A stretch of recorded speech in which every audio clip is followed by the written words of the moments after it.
Un jour, une halakha de Hafetz Haïm, l'étude quotidienne des lois du langage. En ce 16 à demande d'aide. Lorsqu'on demande une aide financière ou autre à quelqu'un, on n'a pas le droit de lui dire qu'on sait qu'un tel a reçu également, sauf si on sait que ce donateur aime qu'on parle de sa générosité. La boîte. Cette règle se fonde sur le fait que le donateur ne désire peut-être pas que sa générosité soit notoirement connue, car cela pourrait lui apporter une avalanche de demandes d'aide. En lui rappelant sa générosité à l'égard d'un individu, on révèle que celui-ci en a parlé autour de lui, ce qui risque de provoquer son irritation contre lui. Mentionner le nom d'un précédent bénéficiaire dans le seul but d'appuyer une demande d'aide, et non pour éveiller la mauvaise humeur du donateur, est du Havak Rekilut. Lorsque quelqu'un recherche les honneurs, c'est le contraire qui se produit. L'orgueil. L'orgueil, il n'y a pas les voyelles donc je n'essaye pas de lire. L'orgueil est aussi une des causes profondes du Lachon Hara. L'orgueilleux se prend pour une personne sage et importante et regarde les autres de haut. Quoi de plus naturel pour lui que de se moquer des autres?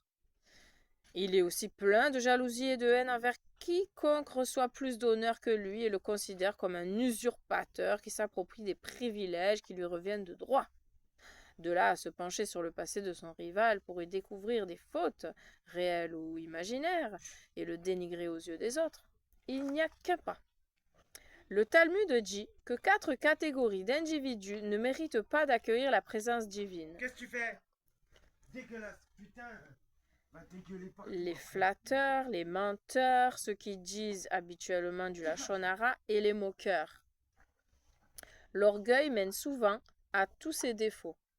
On dénigre les autres pour les rabaisser et se grandir soi-même. On se moque d'eux et de leur peu d'importance. On se vante à tort de qualités qu'on ne possède pas.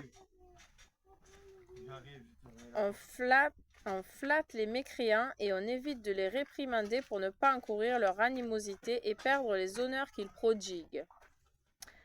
Celui qui veut se débarrasser de son orgueil doit songer aux méfaits de ce défaut. Comment l'être humain peut-il éprouver de l'orgueil alors qu'il vient d'une semence malodorante et finira par retourner à la terre, à la vermine et à la putréfaction? Suite page.